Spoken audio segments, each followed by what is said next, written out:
Halo Bapak Ibu, dimanapun Anda berada saat ini. Nah, jumpa lagi nih dengan saya, Partika Dimas Pangestu, seorang psikolog yang saat ini passionnya sedang berada di dunia anak-anak begitu ya, bisa dibilang. Nah, sesuai dengan pembahasan di video-video sebelumnya yang terkait dengan sebenarnya apa boleh sih anak usia atau anak yang berada di usia dini 5 tahun ya, dalam arti itu diperbolehkan untuk masuk sekolah dasar.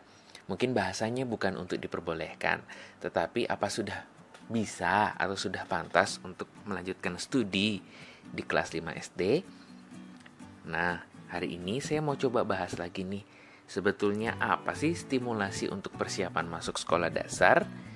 Nah, di sini saya mencoba pada bagian pertama, part 1 ini akan mencoba untuk memberikan dasar-dasar stimulasi untuk persiapan masuk sekolah dasar.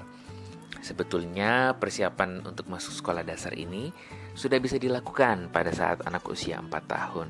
Apa saja? Nah, sebelumnya silahkan like, share, dan subscribe channel ini apabila Anda merasakan ada manfaat setelah melihat dan menyaksikan video-video yang ada di channel ini. Oke, langsung saja.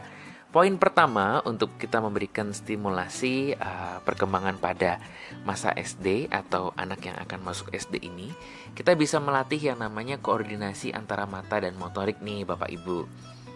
Nah, sebetulnya apa sih koordinasi antara mata dan motorik ini? Ini berkaitan dengan kemampuan anak dalam mengkoordinasi mata dan tangannya. Nah, dalam aktivitas sekolah untuk memprediksi kemampuan dalam menulis, menggambar, dan meniru tulisan gambar. Nah, ini penting untuk dilakukan. Kenapa?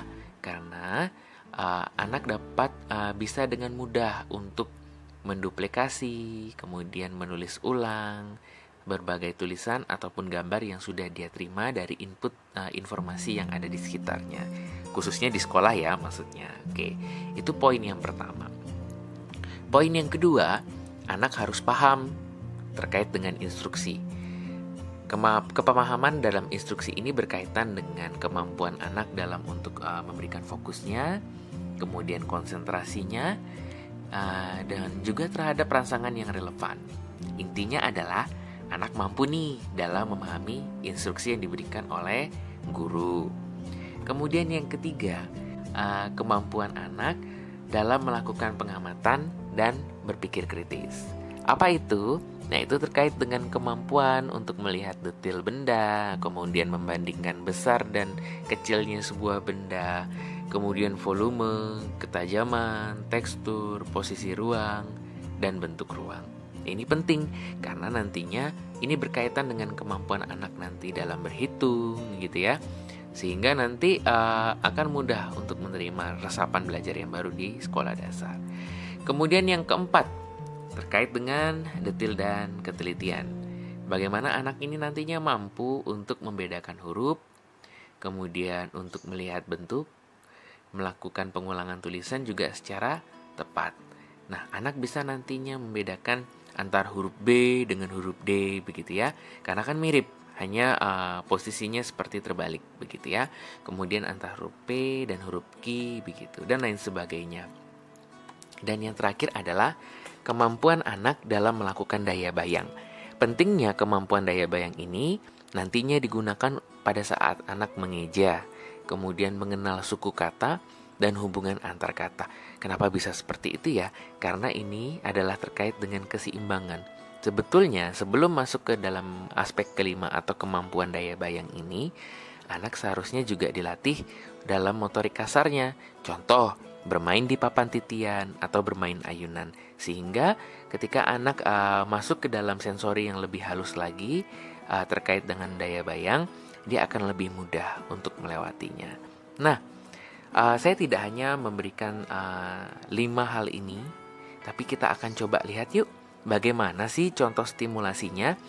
Atau Bapak Ibu sudah bisa nih untuk memulai start lebih awal untuk memberikan stimulasi pada anak sebelum anak masuk ke sekolah dasar.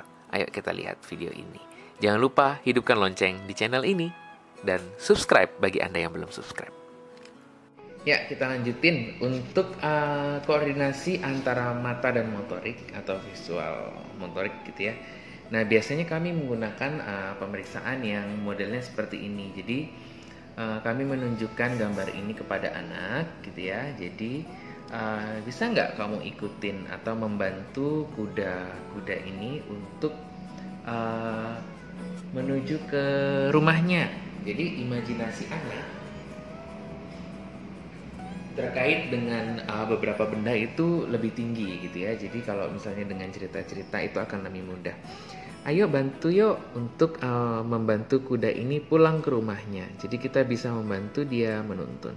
Tapi bisa juga ditambahin instruksi seperti ini ya. Tapi jangan sampai dia nabrak dinding ya, seperti itu. Nah, ini tujuannya adalah nantinya dia akan melatih tangannya dengan koordinasi mata tentunya agar dia tidak menabrak, tidak salah jalan gitu, sehingga nanti kesalahan tulisan atau kesalahan dalam menirukan sebuah gambar di kelas tidak mengalami kesulitan. Kemudian yang kedua terkait dengan pemahaman instruksi. Nah, pemahaman instruksi itu sebetulnya kita bisa stimulasi dengan gambar-gambar poin penting seperti ini. Jadi ada bangun ruang tertentu yang sudah disediakan, kita bisa memberikan instruksi.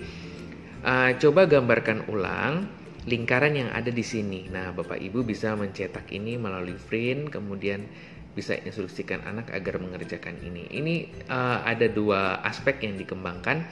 Yang satunya pemahaman terkait dengan instruksi, yang contoh tadi juga sama ya.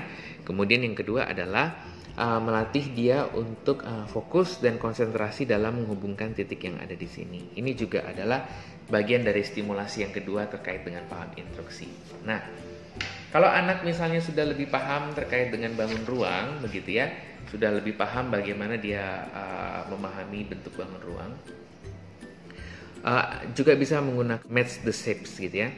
Jadi mencocokkan bangun ruang tersebut sehingga dia bisa mengidentifikasi mana yang sama dan mana yang tidak sama. Contohnya, coba kita cari yuk kesamaan dari kedua yang sebelah kiri dan sebelah kanan. Bintang akan bertemu dengan bintang. Segitiga akan bertemu dengan segitiga gitu ya. Kemudian lingkaran akan bertemu dengan lingkaran. Love ketemu dengan love. Kemudian segi 6 bertemu dengan segi 6. Persegi ketemu dengan persegi. Seperti itu. Sehingga dia bisa belajar bagaimana cara mencocokkan dari sebuah benda gitu ya, tugas perkembangannya.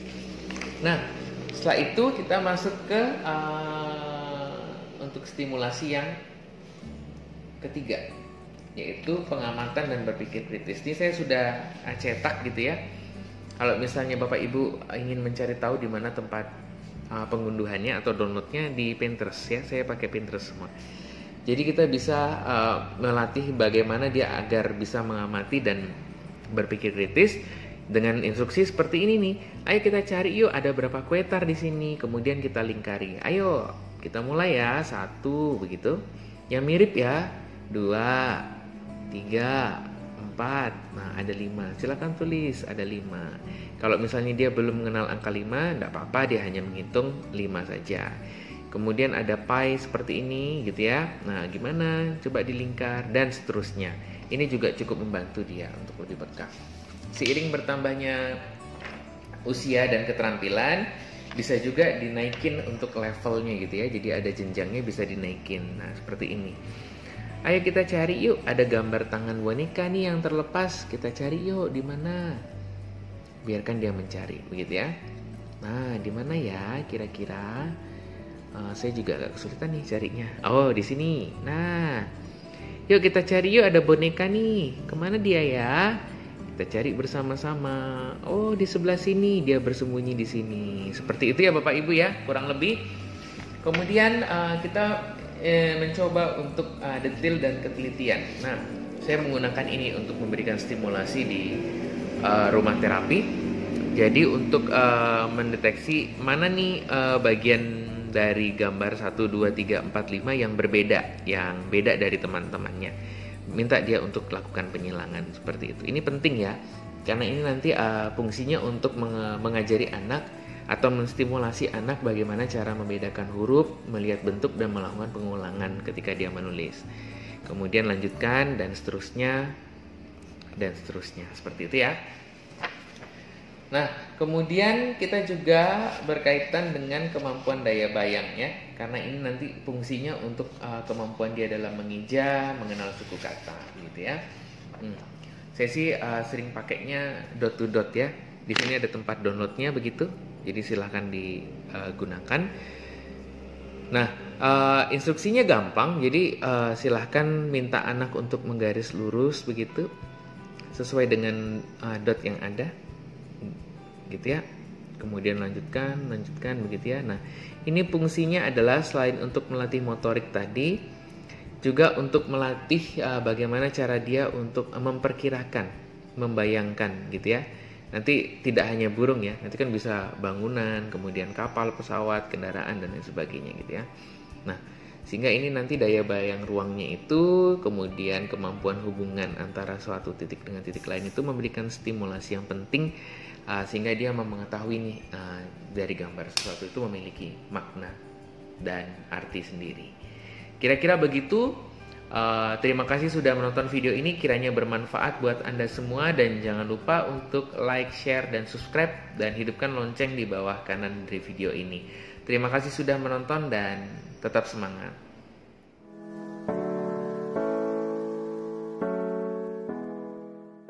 Bagaimana Bapak dan Ibu? Apakah Anda cukup teredukasi dan menambah wawasan Anda terkait dengan tumbuh kembang anak dan psikologi anak?